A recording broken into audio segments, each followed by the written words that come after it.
appeal. Nothing personal. Word of the day for Friday, August 5th, 2022 is appeal. I had the entire Deshaun Watson situation figured out from the beginning totally incorrectly. You've been reading articles about Deshaun Watson. I guess it's got to be over a year now.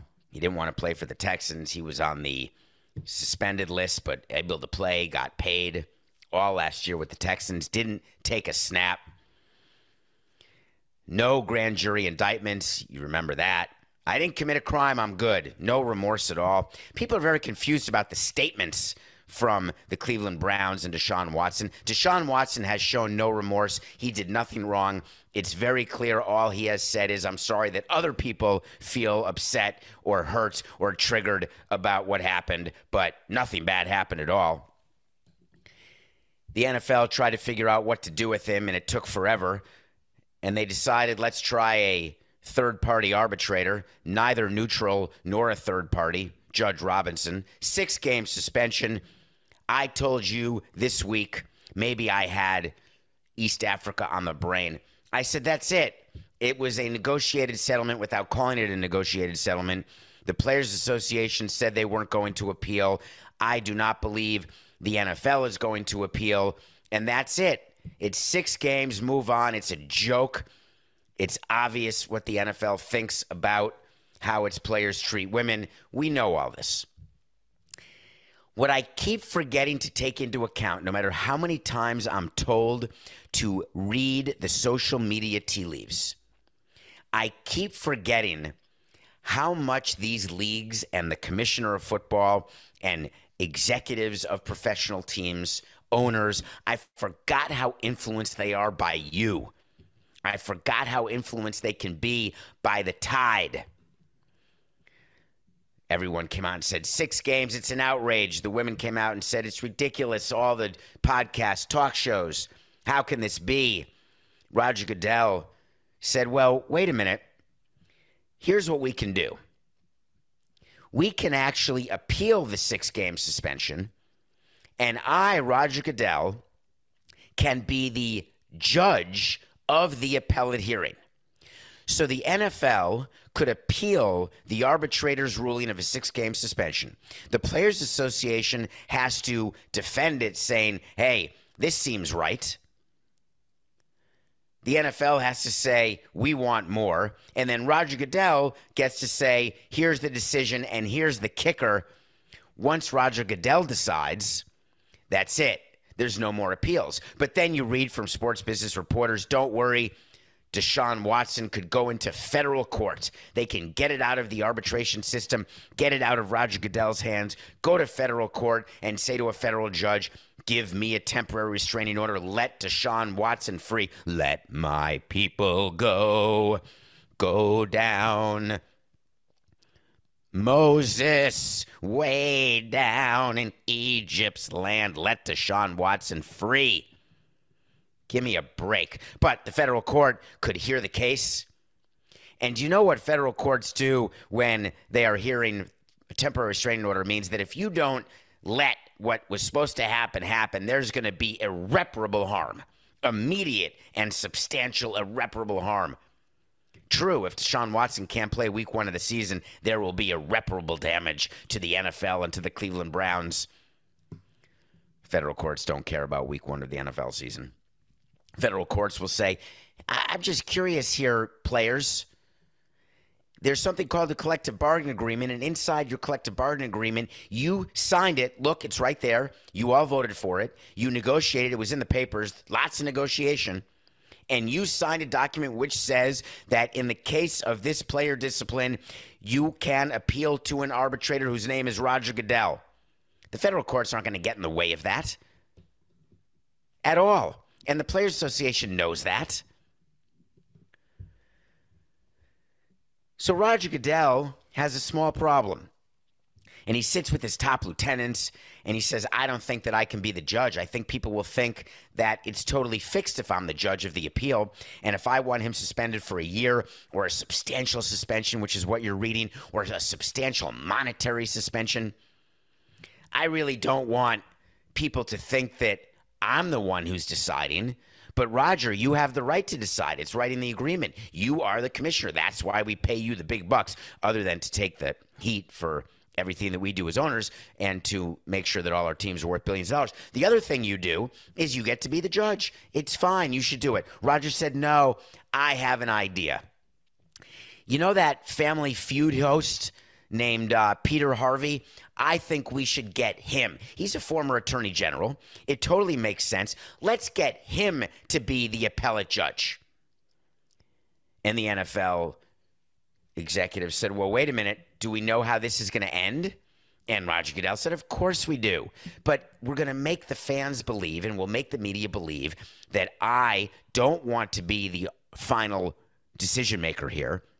And we'll have someone, quote unquote, independent doing it. Just like the Dolphins investigation with Mary Jo White and all the other people who are hired to do all these arbitrations and investigations. We'll make sure that it's totally fixed. What about that plan, everybody? And then we can do a PR release saying that we are now appealing because we think it should be more. And then we'll go before a totally independent, not at all arbitrator. We'll get the top 5 answers on the board. 100 people surveyed. How many games should Deshaun Watson be suspended?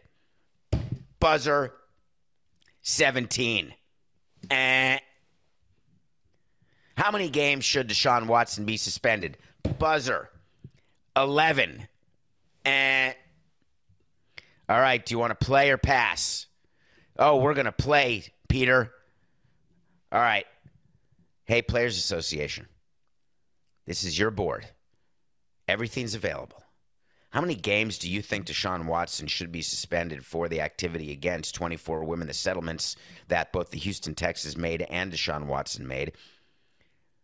All of the findings from Judge Robinson of all the inappropriate contact, the knowledge that he absolutely went into these massages looking for a happy ending, to say the least. And then on top of that, we're ruling that he's not allowed to get a masseuse or a massage from anyone outside of club control, forgetting the fact that maybe the team set up the massages in different hotels and different rooms, but we can get back to that later. How many games?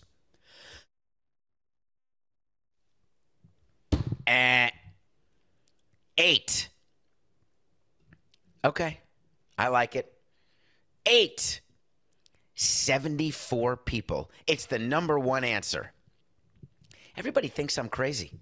I mean, not because I'm doing Family Feud with Peter Harvey, the former New Jersey Attorney General, who's actually heard a couple of things. He did the Hugh Jackson investigation. That was a big one with the Cleveland Browns. Remember that head coach who said, yeah, I was paid to lose too, just like Brian. Or the Ezekiel Elliott case. 5 games for more domestic violence against a woman. He got 5 games. He's still the starting running back for the Dallas Cowboys. Don't worry. In that league, it doesn't matter what you do. You can murder someone. You can rape someone. You can kill. You can do whatever you want. Doesn't matter. You're playing. It's all good. But don't get a concussion. We got to be very careful about concussions. All of the violations and all of the misogyny, as long as you can still do division and multiplication when you're 69 years old, then we're okay. Why is it that the NFL decided to appeal this ruling? PR.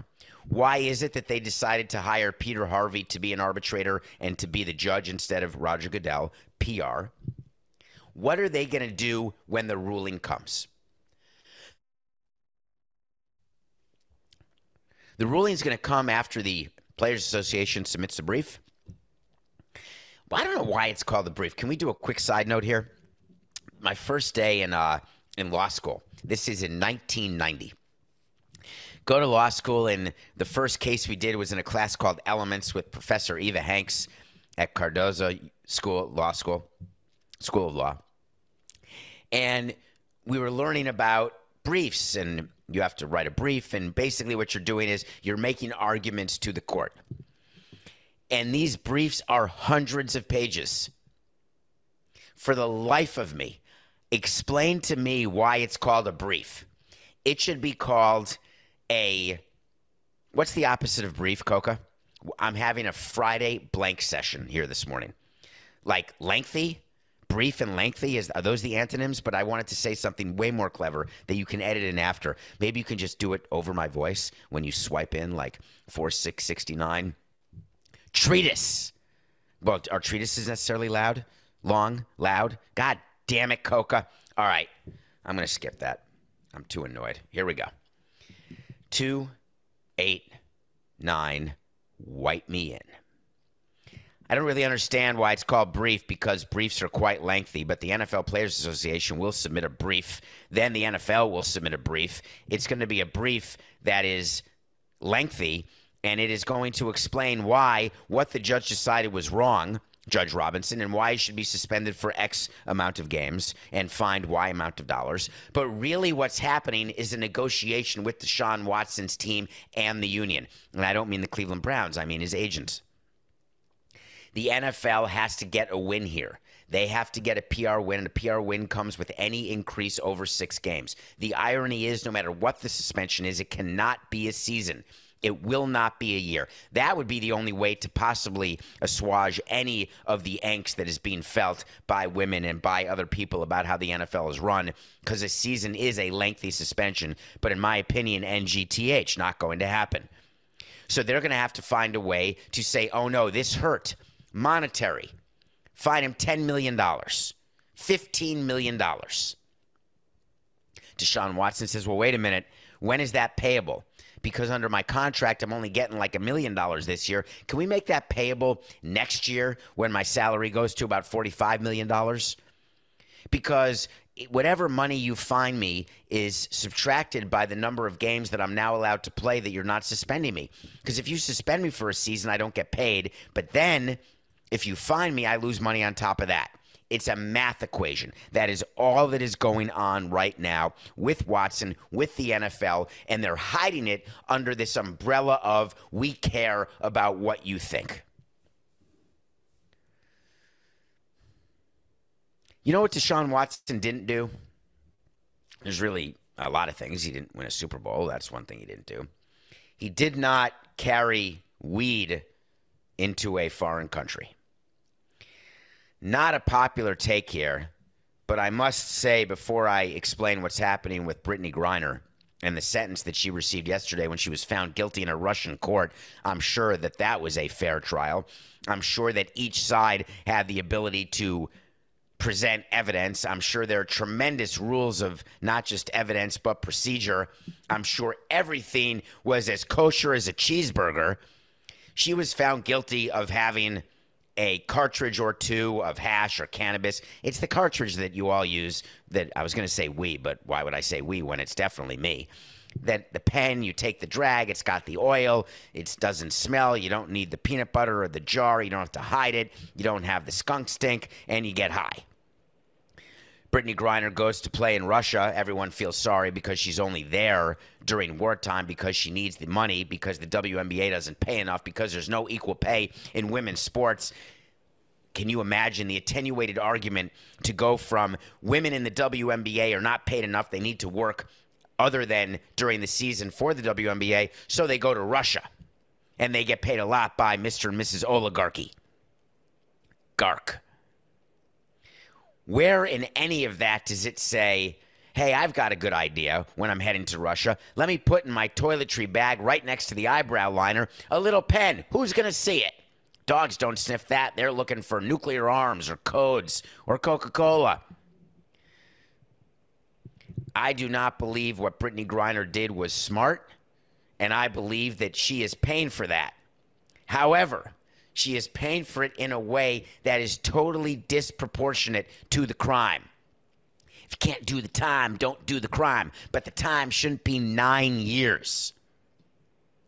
So a little misconception going on right now is that Brittney Griner is now going to spend 9 years in a Russian prison. Now, you can picture, I'm thinking about Claire Danes and Homeland, or I'm thinking about Spies Like Us, or all the other places where I've seen Russian prisons, or Czechoslovakia in the movie Stripes. Old reference alert.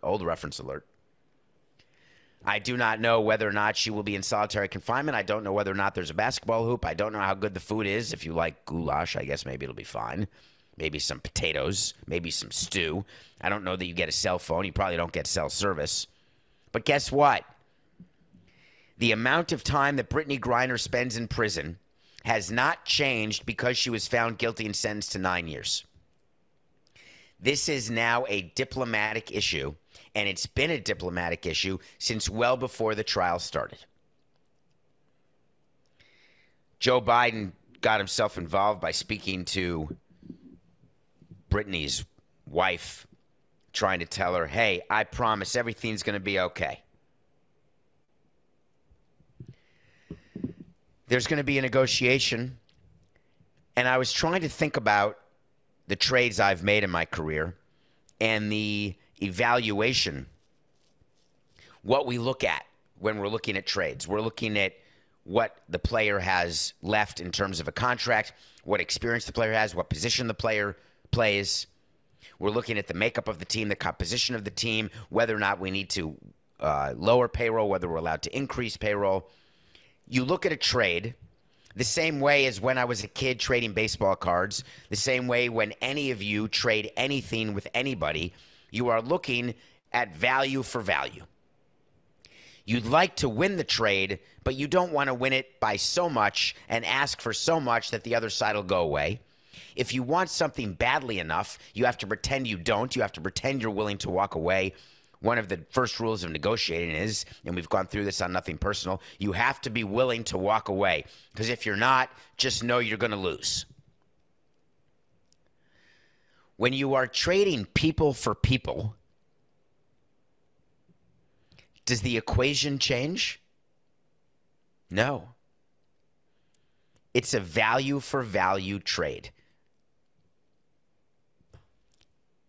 People, athletes who are traded, are treated like, they're not treated like people, let's just say that. When we have trade conversations with other teams, we are not talking about, hey, this guy's got 4 kids. Wait, what was the one trade, Coca? Do you remember the trade of the player whose mother was sick? Oh, God. And he was traded back to a team where his mother lived so he could be close to her. And it was done as a totally awesome thing for that player.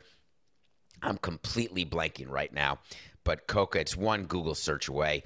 Although it's Friday, and I know he doesn't like doing Google searches on Friday.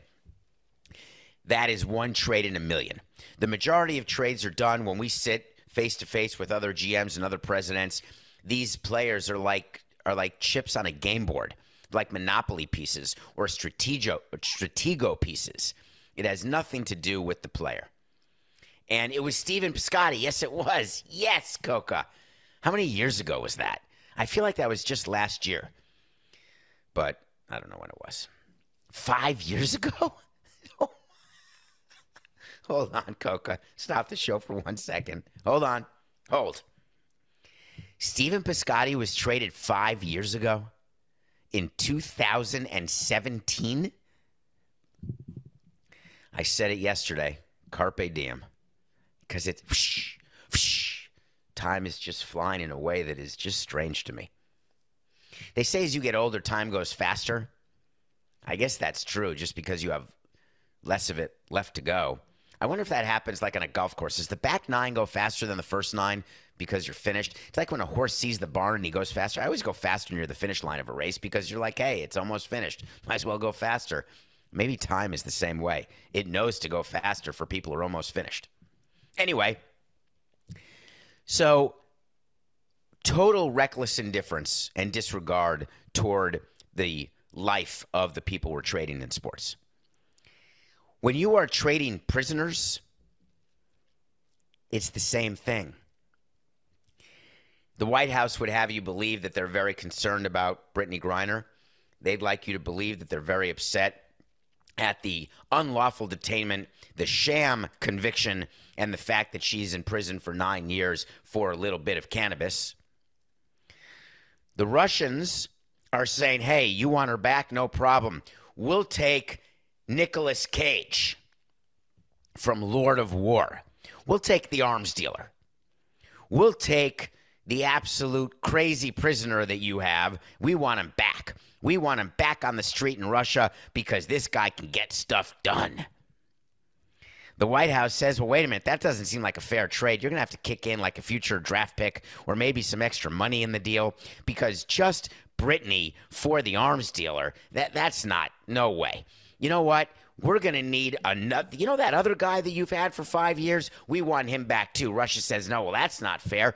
If you want both of them back, then we're going to need not just the arms dealer, we're going to need the rapist too. That's the negotiating that goes on. They call it diplomatic negotiation, diplomatic bargaining, because they sit at a table, or they must do it on Zoom now. In the old days, they sat at a table with the flags of their country behind them.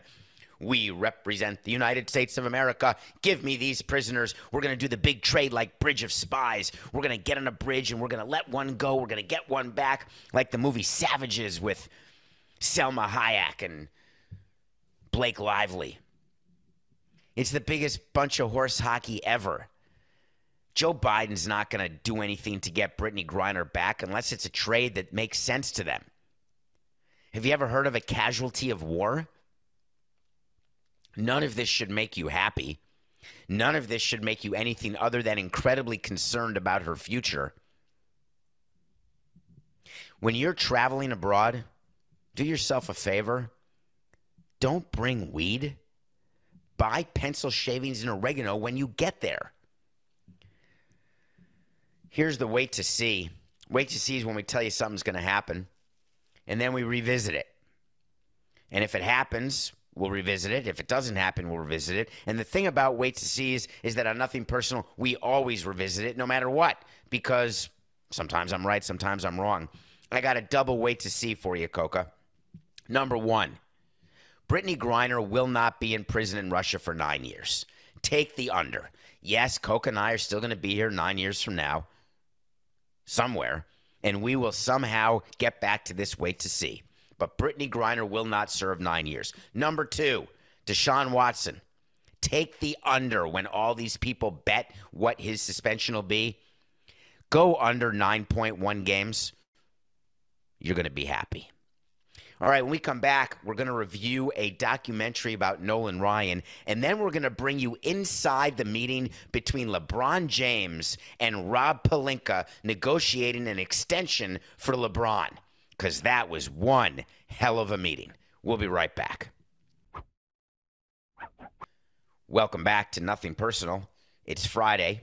Thank you for listening to the show on my trip yesterday. I did want to do a quick shout out to Killy Warriors, the company. Look them up, Killy Warriors. They're the company that got us to the top and arranged and figured out how to do this race. They worked with Ziad and Z Adventure Racing.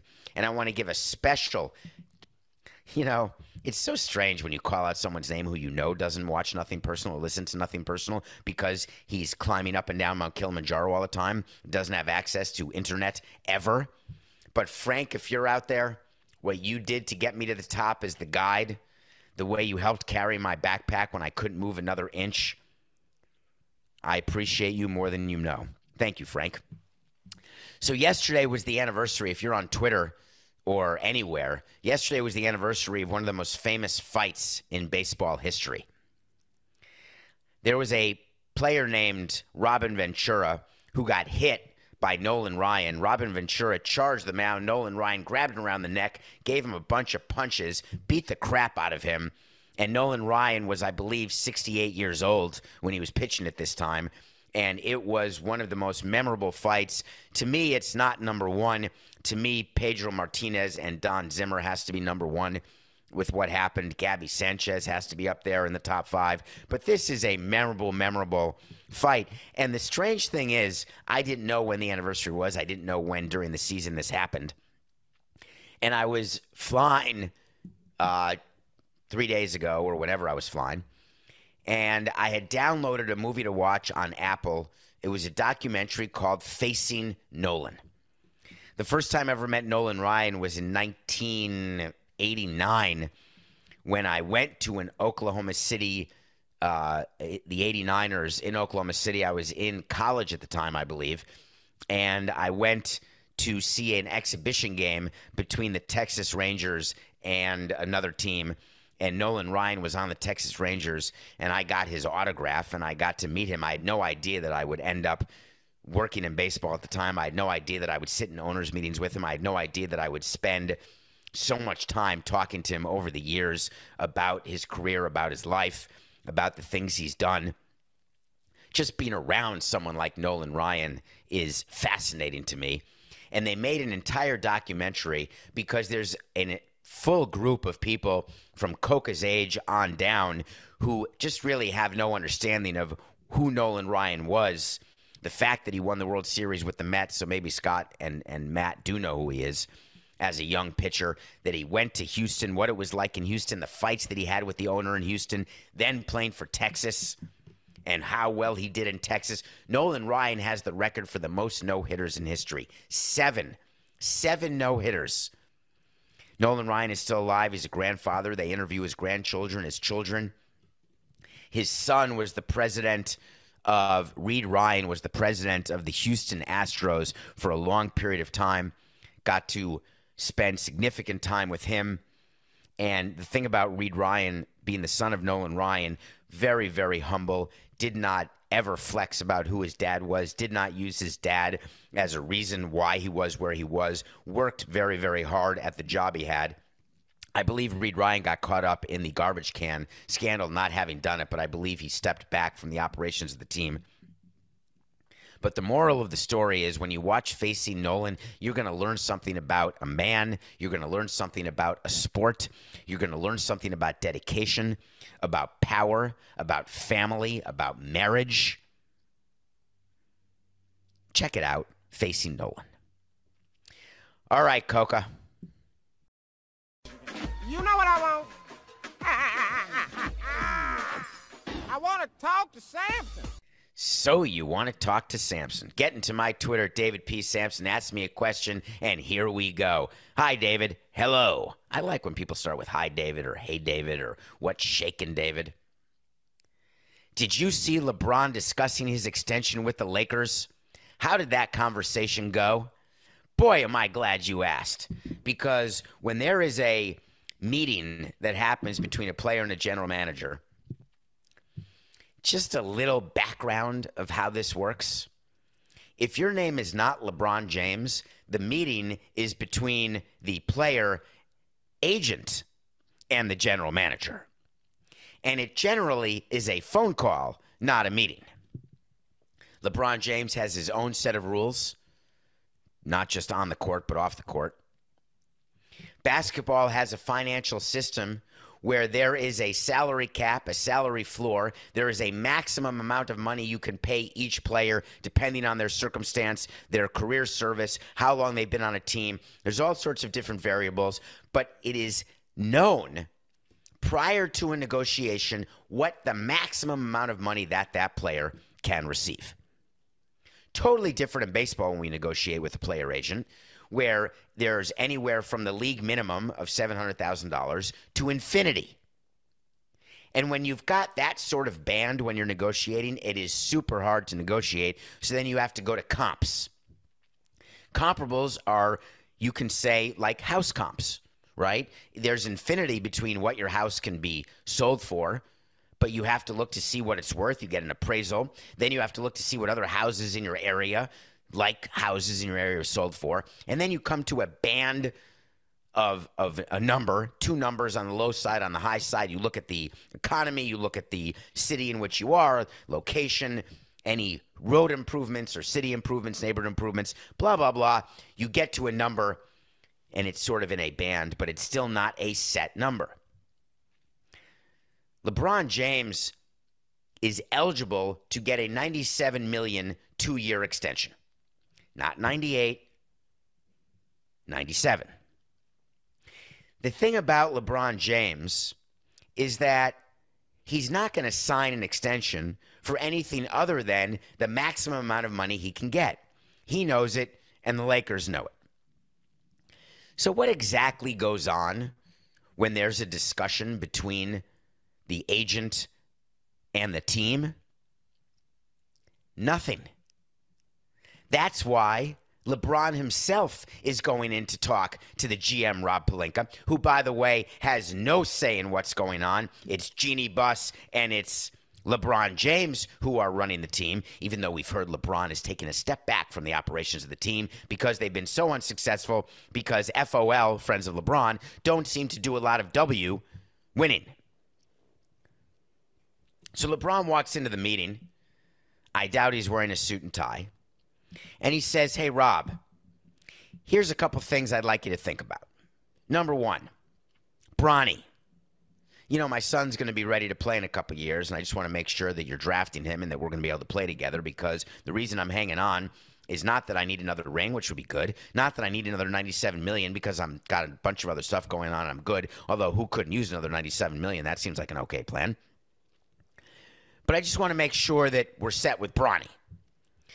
And Rob Pelinka responds, well, I'm going to have to really talk to Jeannie about that, but I'm not really positive. What else is on your list, Bronny? Not Bronny, LeBron. What else is on your list, LeBron? Well, we got to talk about Russell Westbrook. I really would like him off the team, but LeBron, you wanted him on the team. I know, but now I want him off the team. But we can't get anyone to take his money. But what about if we just take Kyrie Irving back? We tried that. We told you we tried that, LeBron. Well, have you tried doing the three-way deal? Who do you want us to do it with? Well, I've got the exact trade we could do. But LeBron, you said you weren't going to get as involved in the trading, and you were going to let us run the team because we got so embarrassed last year. Yeah, but the reason I'm here to talk is I just want to make sure that you're working to get rid of Russ, because AD and I spoke about it, and that's what needs to happen. Well, I can't promise that's going to happen. Well, I don't know if I can sign the extension. Well, that's okay. You don't need to sign the extension. Well, don't you want to get it done right now so we can make this big announcement, and there could be a whole press conference, and it could be really good for sales and really good for marketing, and it'll really help the team if I'm here for another 2 years at the $97 million. Well, actually, LeBron, no, it won't. It's totally fine. But wait a minute, Rob. I know Samson was just in Africa, and the only jersey that he saw the entire time were my number 23 Lakers jerseys. Well, that's true, but yeah, that really doesn't do anything for us. They go back and forth, and the one thing they're not talking about is money. I've never been in a negotiation where you're not talking about money. It's always about money. The whole premise of the show, the whole premise of life, the whole premise of every interaction, of every business is money. But basketball has made it, when you are in LeBron James's category or in Kevin Durant's category or in Kyrie Irving's category, which I don't know why he's in that category, that it's not, or James Harden's category, I don't know why James Harden is in that category, that the conversation is not about money. Now, as we were preparing for this topic, I was told how wrong I was about James Harden and the fact that he took a pay cut to stay with the Sixers because he so badly wants to win a title. And I've explained till I'm blue in the gills that James Harden did not take a pay cut. James Harden has more guaranteed money today than he did under the 1 year that he had left when he opted out of the 1 year deal. That's the end of the discussion. He has more guaranteed money today. That is not a pay cut. Hard stop. Are we good? Okay, move on. LeBron James's discussion with Rob Pelinka was about all the things that Rob needs, so LA has the honor of giving him $97 million over 2 years. That's a no-win situation for the Lakers. An absolute no-win situation. How does that end? It ends with a $97 million 2-year extension. It ends with the Lakers drafting Bronny. And it ends with Russell Westbrook not being on the team. LeBron James has earned the right, for those of you who believe in player empowerment, he's earned the right to dictate his terms. We'll see what happens. Did you see that Kevin Durant is meeting with Joe Tsai? That'll be a fun one to talk about next week. Hey, you haven't traded me yet, god damn it.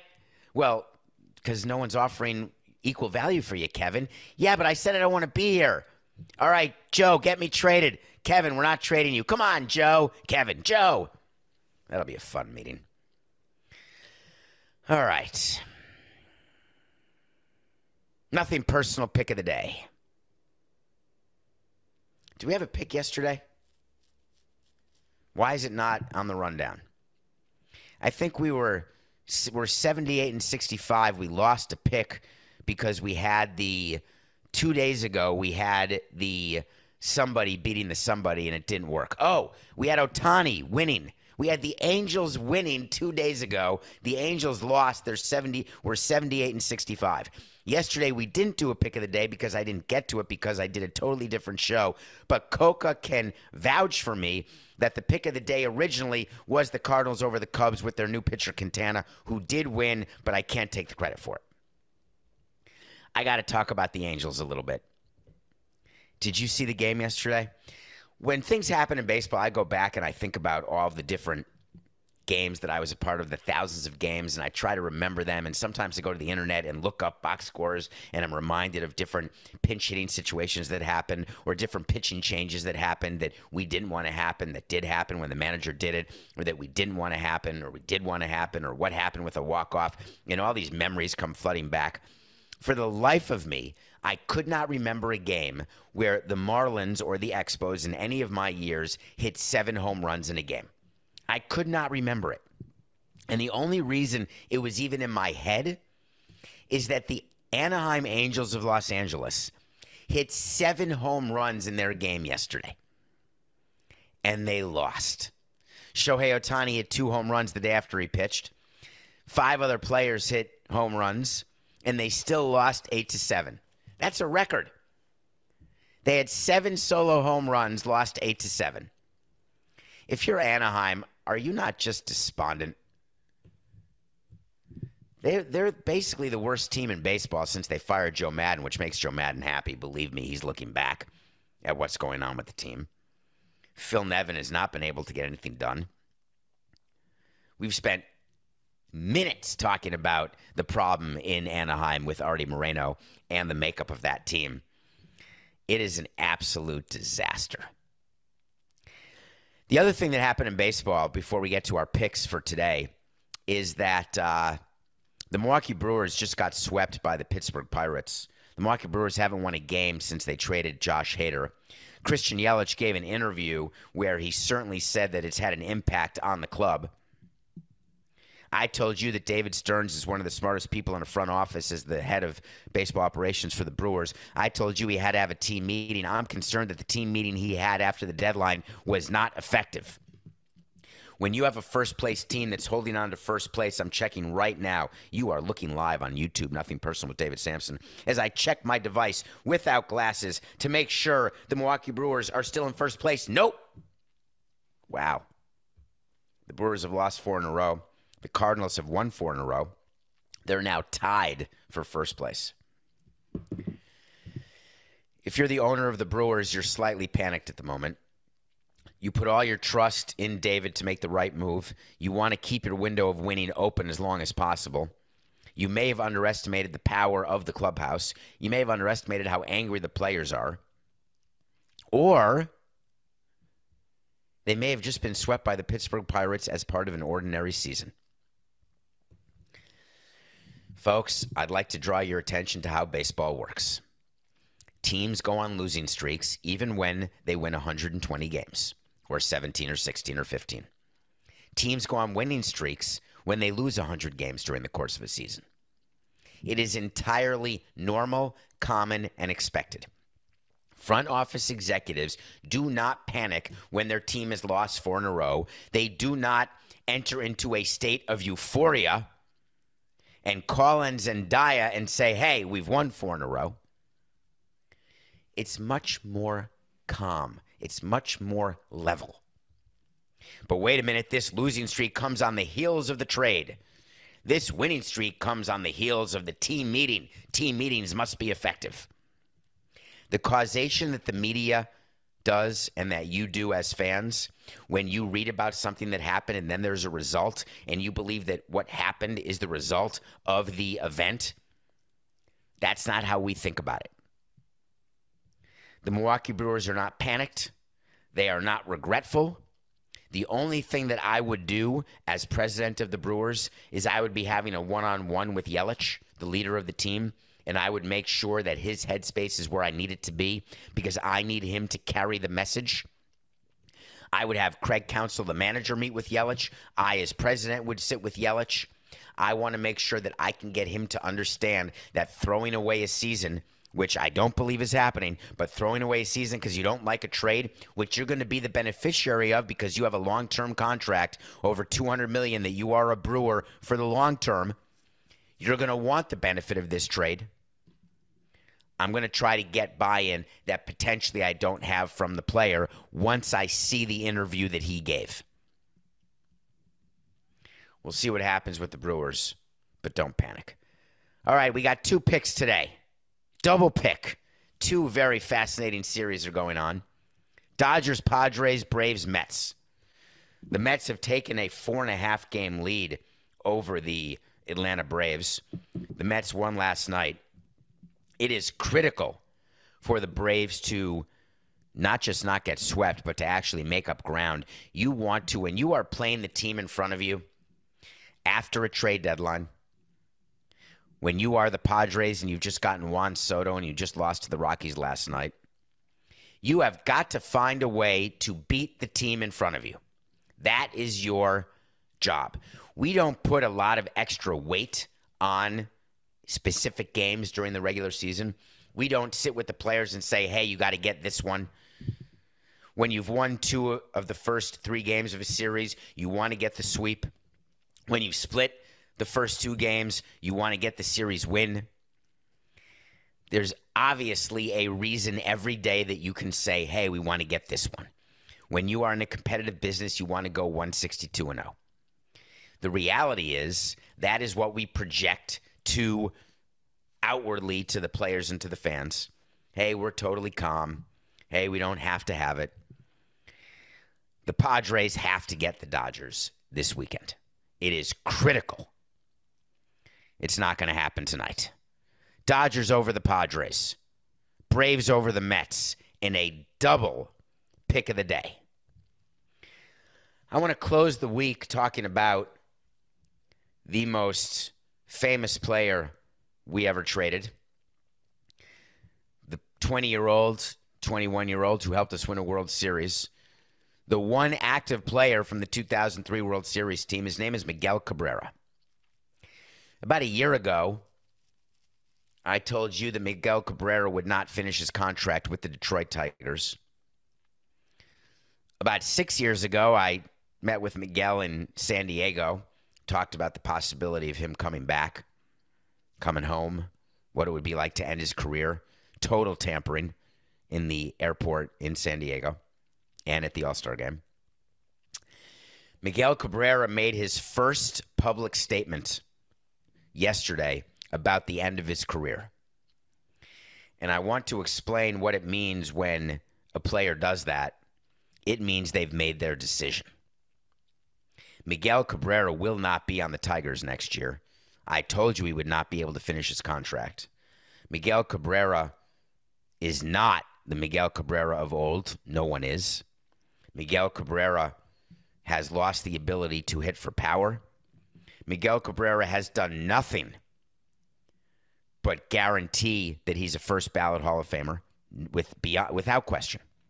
No matter how bad a season he's had for the past few years, it will not change the reality of him being a first ballot Hall of Famer.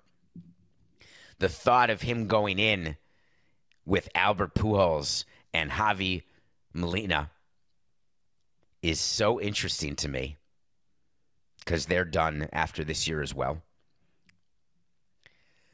But Miguel Cabrera, before he leaves, will have to do a negotiation.